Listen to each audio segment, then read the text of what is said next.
Welcome to Our Girl Relationships. We talk about the problems people face in their day to day lives. Let's start with the video. This story is a bit crazy and hard to follow, but I'm going to do my best to keep it straightforward because I really need help. I can't believe this is actually my life. I, 17 female, live with my dad who recently got remarried to a woman. I'll call her Sandra for this post. Sandra is a horrible woman. You might think I'm just saying that because I'm a teenage girl and we're wired to hate our stepmoms, but I swear this is different. My mom passed away when I was really little, and my dad was so heartbroken he never dated until Sandra. So for over 10 years, it was just me and dad, and things were good. We obviously both missed my mom, but we became really close and almost like best friends. We call ourselves the dynamic duo. And even though we are a small family of just two, it never felt lonely growing up with just my dad. When I turned 16, he sat me down and let me know that he had met this woman online. I didn't even know my dad knew how to turn on a computer, let alone create a dating profile. But this was just the start of the surprises. I hate to admit that I don't know my dad as well as I thought, but that's where I've continually found myself throughout the last year. Even though I was shocked to hear he was dating, I wasn't upset. I have a boyfriend myself, and we have been dating since 8th grade. I understand that romantic love is important and something really special, and even though it was kind of weird for me to think about, I wanted that for my dad. So I was open to meeting Sandra and really curious about what kind of person she would be. My dad is an outgoing guy. He's the life of the party, funny, loud, and never meets a stranger. He loves sports. He adores beer, and his waistline shows it. He's also a huge fan of rock music and loves to go to concerts. That was something we used to do together a lot. I figured the woman he chose to date would probably have at least some of these things in common. Sandra was, let's just say, different. The first thing I was struck by was her appearance. I'm not saying my dad is some hunky guy because he really is just a typical looking middle aged man. His hair is thinning on top and he could afford to lose a few pounds. But for some reason, I imagined that his love interest would be a woman who was kind of athletic looking, or at least one who dresses modern and has a lot of energy, since it takes a lot of energy to keep up with my dad and his interests. Sandra was extremely frail looking and dressed like she was going to church, even though the first time we met, it was at a brewery for happy hour on a Wednesday. I didn't want to be judgmental though, so I tried to look past that. I figured maybe she had a job that she was coming from that required her to dress like that. Librarian, maybe? Although the way she kept her long black hair unbrushed and hanging in her face didn't seem very professional. I walked away from that first time meeting Sandra confused about why my dad would be interested in someone like her, but open to giving her another chance. I mean, never judge a book by its cover, right? Unfortunately, things only got weirder from there. First, Sandra convinced my dad to give up drinking. Now, I'm not saying there's anything wrong with not drinking, but my dad has always loved to have a cold beer at a baseball game, and I couldn't understand why there was anything wrong with that in Sandra's eyes. My dad told me she is just very health conscious and wanted him to be healthier, but I don't buy it. She is skin and bones, and I've never seen her eat a single vegetable. She's always eating this weird porridge thing. It looks so bland and disgusting. She tried to get me to eat it once and I refused. But my dad willingly eats it for most meals with her. Ever since she moved in with us, I have to cook my own meals and even grocery shop for myself because she will only make that stupid grape porridge. Oh, yeah, that's another thing. She moved in with us way too early, if you ask me. Dad and Sandra had only been together for a month when he announced to me that she would be moving in. If that had been the only news, I might have been okay. But no, of course, it couldn't be that simple with Sandra. Dad also let me know that she is apparently allergic to dogs, and so my dog, Buster, would have to live outside. I was upset at this news, but not nearly as upset as I was when I came home from school one day and Buster was gone. Our back fence was open and banging shut in the wind, making it seem like Buster had gotten loose and ran away. But that made no sense to me because that back door was really tricky to unlock, and Buster never ran away, even if he wasn't within our backyard. In fact, I regularly opened the front door and let Buster wander out to go into the bathroom, specifically because he had no desire to run away. Then, when I was talking with my best friend Anna on the phone that night and crying about how we hadn't been able to find Buster, she mentioned that her mom had happened to drive by our house that day while we were at school and saw a blonde woman, definitely Sandra, loading up Buster into the car and driving away. So the proof is there that Sandra definitely took my dog, and I don't know whether to think she sold him to another family or if she just dumped him at the local rescue league. But either way, I was heartbroken and just wanted answers. I confronted Sandra the next day while my dad was in the room and secretly hoped he would back me up and light into her. Instead, he totally seemed to buy her lies, that she had no idea what happened to the gate and that Buster must have ran away. Liar! I wanted to scream, but kept it in. There have been some other red flags leading up to today, but they're hardly worth mentioning in light of what's now happened. Nothing can compare to what I discovered yesterday. We were over at Sandra's brother's house. He's just as weird as she is. And all the adults were in the kitchen talking while I scrolled my phone in the living room and Sandra's weird nephews worked on a puzzle. Sandra and her brother both don't believe in television, which is a whole other thing. She convinced my dad to get rid of our TV, which I still can barely believe since the man loves sports more than life itself. Or so I thought. Anyway, I was half eavesdropping on the conversation happening in the kitchen when I heard Sandra's brother ask, "Does Bill need more medicine? I just brought some back if he does." Bill is my dad. And what medicine? Since losing my mom at a young age, I'm a little paranoid about my dad's health. I used to go with him to all of his checkups. I know that he doesn't have any health conditions requiring medication. Just then, my dad came out of the bathroom and Sandra asked him, "Do you need more vitamins, honey?" He said yes. But why would she call them vitamins while her brother called it medication? That seems like a big difference to me. So the brother went up into the attic and came down a bit later with this mystery bottle of medication, vitamins for my dad.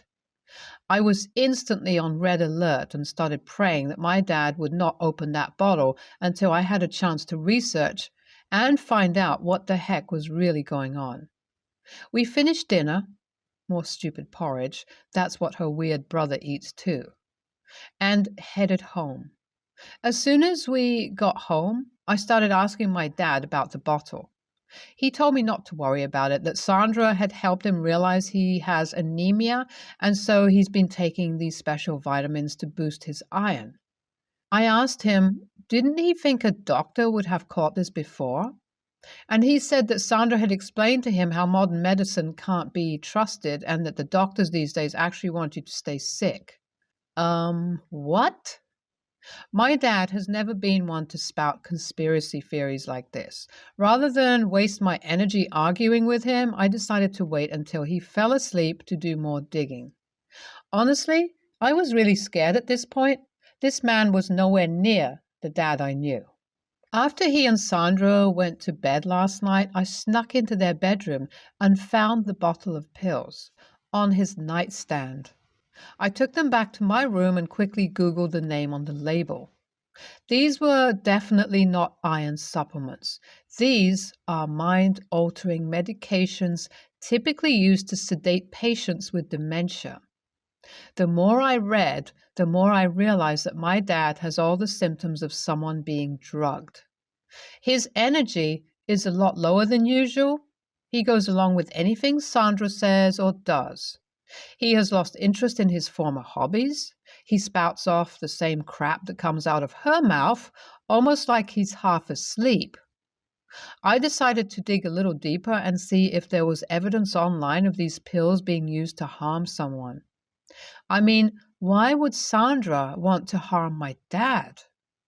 What I found is that these pills are often used for behavior modification in conjunction with hypnosis. I thought about all the times I've seen Sandra lead my dad in meditation in the morning. Could this be her hypnotizing my dad? I snuck the pills back into their bedroom and put them on the nightstand so that I wouldn't raise any suspicions. On my way out of the room, I noticed a suitcase sitting on the top shelf of their closet. For some reason, I just felt in my gut I needed to check out this suitcase. I quietly lifted it down and looked inside. It was full of pamphlets about some kind of organization called the Pathwalkers. There was also a prescription for these pills written out for a man I've never heard of, and then some information about my dad's bank accounts. How do I bring this up to my dad without him being angry that I've snooped through their things? Am I meddling too much, or should I keep digging? Wow. Okay, I definitely think Sandra is in a cult and has been brainwashing my dad to try to get him in it as well. You guys gave me lots of good information about the Pathwalkers and all the dark stuff they have done. I definitely think she and her brother were plotting to get my dad to join the cult and then give up all of his money to them.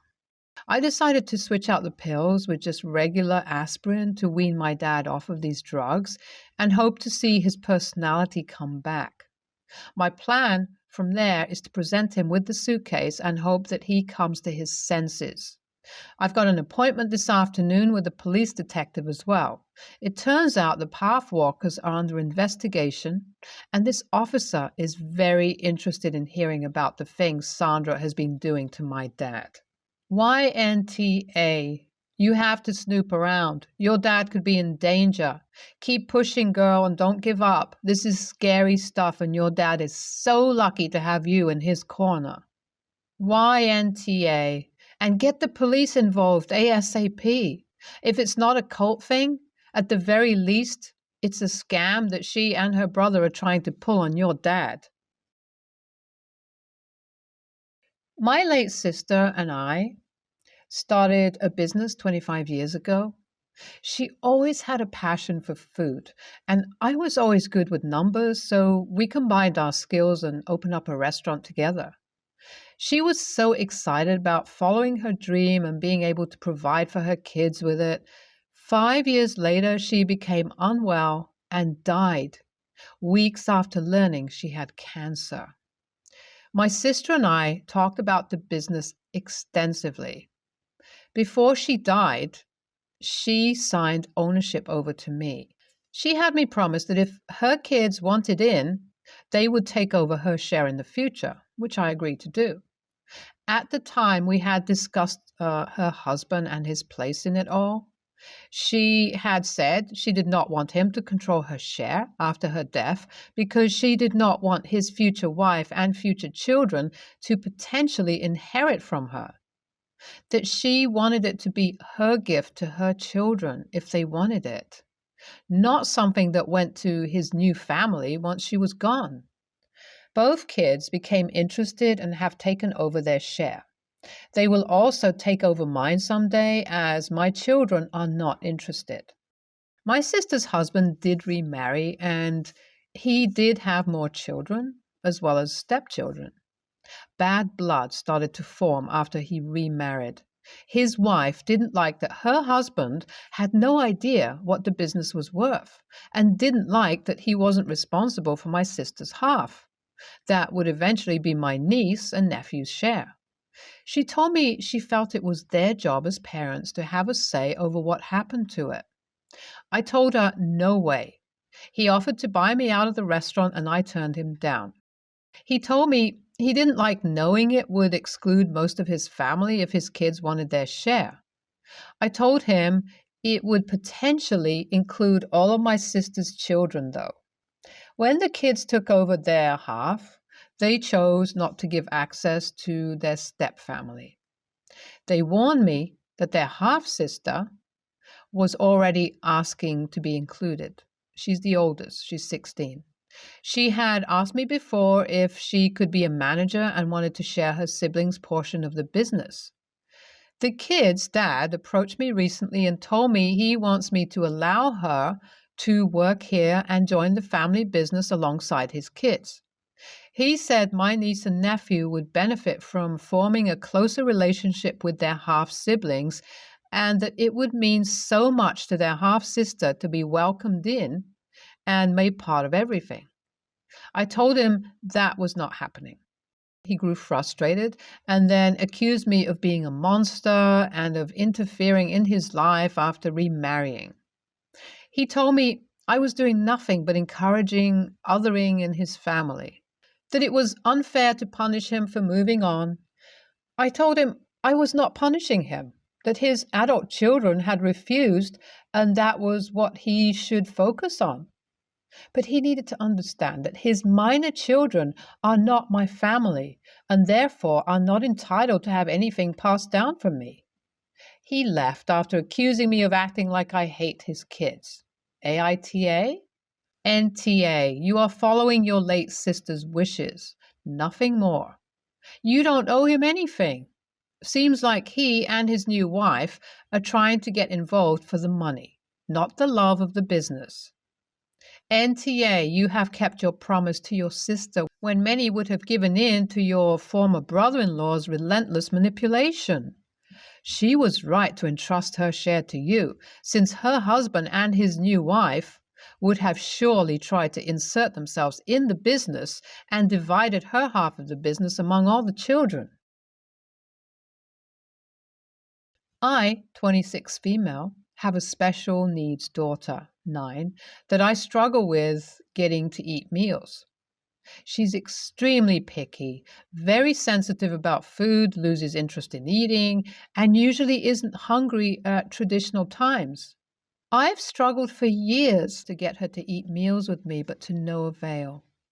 Trying too hard usually deters her worse. So we've created a system where I stock up bulk on foods and snacks she's willing to eat. She goes to get what she wants when she's hungry throughout the day, and we've managed to get her to maintain her weight. My sister, Jeannie, 28 female, asked to move into my apartment when her boyfriend left her and the kids a few months ago. She has 3 kids under 6 years old. Her kids are wild and always into everything. I don't mind them acting like kids, but I worry about them getting hurt. I told my sister she needed to do a better job of keeping her kids safe. She took that and ran with it by getting child safety locks on just about everything. I didn't mind because I feel more secure knowing they can't stick keys in sockets or get into the bleach. However, she recently added a lock to our fridge because her middle son, 3, has a food allergy. He figured out how to open the fridge and came very close to eating something he was allergic to before his sister, 6, noticed. I agreed to try out the lock because it was easy enough to get open for me. It wasn't so easy for my daughter. In fact, she can't get it open at all. When I noticed her by the fridge, I try to get it open quickly so she can get what she wants, but usually by the time I see her there, she's lost interest. Because of this, she hasn't been eating nearly as much. I told my sister she had to get rid of the lock because it was affecting my kid. It turned into a fight because she accused me of trying to hurt her son by having food he's allergic to in the fridge and how the lock is for his safety. I offered to move the offending food up higher, but apparently he can climb. Our fight spiraled, and I told her that she had to remove it and to watch her kids better so the lock wasn't needed. She refused again and said she'd do what she had for her kids. So when she left, I removed the lock and threw it away. When she got back and noticed, we got into another fight. We've been feuding over it for the last 3 days, and she said today she's going to get a new one. I asked my mum about it, but she's taking her side since my nephew can get sick off that food if he gets it while my daughter is still eating, even if it's not as much. AITA in this situation? NTA, tell your sis that you were happy to help her back on her feet, but you need to keep your child safe, and she needs to keep her children safe, and at this point, they need opposite things. Give her 30 or 60 days to find a place. NTA, I work with special needs children. No one understands how difficult it is to get them to eat and maintain their weight, especially when they have sensory aversions. It's a matter of her literally being able to develop properly. I'm so glad you found a system that works for you all. What about if you had one cabinet that has a lock in it with the food he is allergic to? That's the best compromise here. Maybe some visual aids on the fridge to remind the boys to not dig in the fridge too. Other than that, you cannot put your child at risk for hers. Deviation in routine, as I am sure you know, can majorly throw kids with special needs, and changing her food routine may even cause her to regress in her eating.